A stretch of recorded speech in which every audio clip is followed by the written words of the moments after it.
Welcome for another Writer's Secrets Christmas Bonanza series article. And today we have, yes, Virginia, there still is a Santa Claus, and he needs you more than ever by Dr. Jeffrey Lant. Dr. Lant? First of all, I want you to know that every year fewer and fewer people believe in Santa Claus.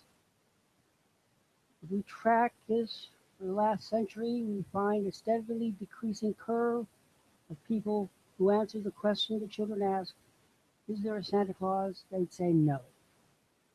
And therefore, I ask all of you who hear this article and believe in Santa Claus and the spirit of Santa Claus to pass this article on to at least one person. Two, if you have the time. Pass it on and say, I believe in Santa Claus. I believe in Santa Claus. And with that in mind, and with the sure and certain knowledge that you will pass this article along to people who so need to hear it, I'm going to read you my take on a very famous piece of Americana. September 21st, 1897, the editor of the New York Sun ran an unsigned editorial in the form of a letter to the editor, and that editor's response. The title of this article was Yes, Virginia, There is a Santa Claus, and it long ago became the world's most reprinted article, particularly at the Christmas season. The 8-year-old girl who wrote the letter, and yes, she was a real person, achieved by a simple question, an ineradicable place in history, a place any number of kings and queens, politicians and generals might have envied. For the question was not glib, and neither was its response. This response was written by veteran newsman Francis Marcellus Church, and you can find the complete text in any search engine. The message can be read profitably by all good people. Well over a century has passed since it was penned. Its essential message is found in these lines. Yes, Virginia, there is a Santa Claus. He exists as certainly as love and generosity and devotion exist. And you know that they abound and give to your life its highest beauty and joy. Here's how it all got started. In 1897, Dr. Philip O'Hanlon, a coroner's assistant on Manhattan's Upper West Side, was asked by his daughter Virginia, 1889 to 1971, whether Santa Claus really existed. He paused for just a moment, as if he were considering the matter for the first time. Then he advised her to write to the Sun, a prominent New York City newspaper. If you see it in the Sun, he assured her, it's so. Thus he unwittingly provided Francis Marcellus Church an opportunity to rise above the simple question and address the philosophical issues behind it. Church was a war correspondent during the American Civil War, the bloodiest war to date, one which caused doubt, disillusion, despair. Many wrote off the noble experiment of the great republic as a failure. Hope was in short supply.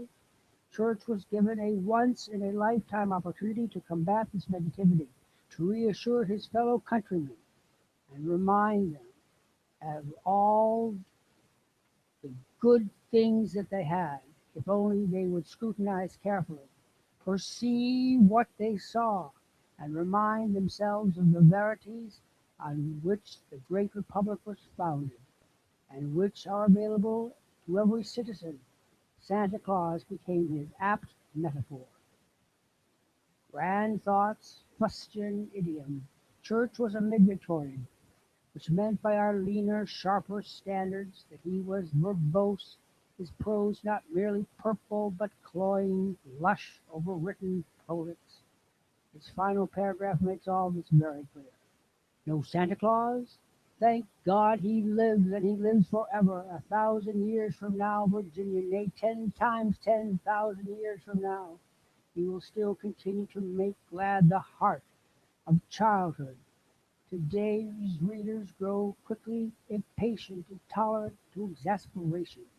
with such prose. Thus the baby is thrown out with the bathwater. Church's important message torpedoed by his overripe words and the period style our 19th century ancestors found so arresting, dedicated as they were to the bombastic, the sonorous, and grandiloquent. This will never do. Thus, since Church is no longer here to update his work, I appoint myself to do so, not to reinvent the wheel, but to show what an author of our time can do to keep alive the message, relevant and evergreen, important, not dismissed as old hat, the histrionic rhetoric of the Gilded Age. I hope Church smiles benignly on this attempt, for he was a man whose respect was worth having. Virginia's letter to me, December 11, 2015. Dear Dr. Lant, I am 8 years old. Some of my little friends say there is no Santa Claus. Papa says if you see it in Dr. Lant's articles, it's so. Please tell me the truth. Is there a Santa Claus? Virginia O'Hanlon, 115 West 95th Street. My response to Virginia, December 12th. Dear Virginia, first of all, let me thank you most sincerely for taking the time to write to me and for your confidence in me and my articles. Smart readers like you, young and old, are what keeps me on my toes. And I count you not only a reader, but a young friend. I can tell you are troubled by what your friends are saying. That is understandable. Many people, perhaps including some of your friends, go out of their way to hurt others by selfish, unconsidered, and hurtful remarks. I can tell right away that you are not such a person, and that is good news indeed, and why I have answered you so promptly. Being the smart and sensitive young lady you are, I know you are not only thoughtful about what you say and how you say it, but take what people say, unless you are sure about them, with a grain of salt. In other words, you don't believe everything you hear and read. Instead, you use your own mind to evaluate. That is always the best way. It is what we like so much about our great republic. In other words, our citizens rely on their own judgment, as you will when you finish this letter and consider what I have confided to you. Let's consider for a moment the people, and sadly there are many such, children and adults too. Tell everyone Santa Claus doesn't exist. They point to the turbulent state of the world, wars in faraway places we never heard of, people, good people too, without shelter or food, all the people who are ill and have no money for treatment, including children your age, even some in your very neighborhood. They say and they say, and they are very loud about telling people like you that this is proof positive that there is not now, nor has there ever been, a person called Santa Claus. And now, as the friend you wrote to seeking truth and reassurance, I tell you that these people, each and every one of them, are wrong, wrong, wrong. And now, and every good wrong indeed. And now I tell you why. Because Santa Claus is the embodiment of every good thought, every good deed, every good wish, and every good action, no matter by whom, where, or when. Santa Claus represents the sum total of everything good in this often turbulent, unhappy, despairing world of ours. Santa Claus takes all good elements and puts them to work, combating the bad and working tirelessly for the good, for the improvement of humankind and everyone in it, even those poor souls who say he doesn't exist and won't help him in his tireless ways. I know, dear Virginia, that you want to help Santa Claus in his great and important work, because you are a dear girl who cares for others and who wishes to help Santa Claus do that, which is much more than just delivering Christmas presents down chimneys and taking care of his flying reindeer. You see, Virginia, Santa Claus represents the best in all of us, and he knows that working together we make the world every day a better place, a place of good substance and good cheer for all. Today, Now that you are sure of the existence of Santa Claus and his good works, I urge you to join his team. Do a little good today, Virginia. Not just at Christmas, but every day. You want the world to be better. And help the jolly old elf, for he relies so on sweet children like you. And even seeing everything commentators like me. We are all so grateful to you, Miss Virginia, and your kind nature which prompted the sincere letter and concern. Merry Christmas from me and from all of us at writersecrets.com. The Christmas spirit is not where the Christmas spirit is not just a thing of a day, but of every day.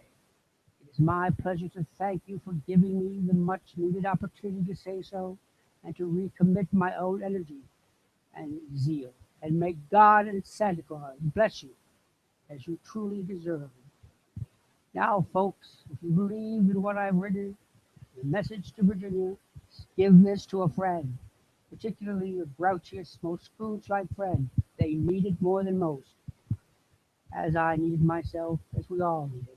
And again, Merry Christmas to all. And may it be a Christmas of action, love, and peace for all the world, for we need it more now than ever. Thank you. Thank you, Dr. Lant, for sharing that article and message of good cheer and passing on Santa's spirit of doing good deeds and making the world a better place. Thank you again. And I know, Patrice, you will join with me in urging everyone who really reads this article to pass it on to a friend. That's right. That'll be linked below on the video below. Bye for now.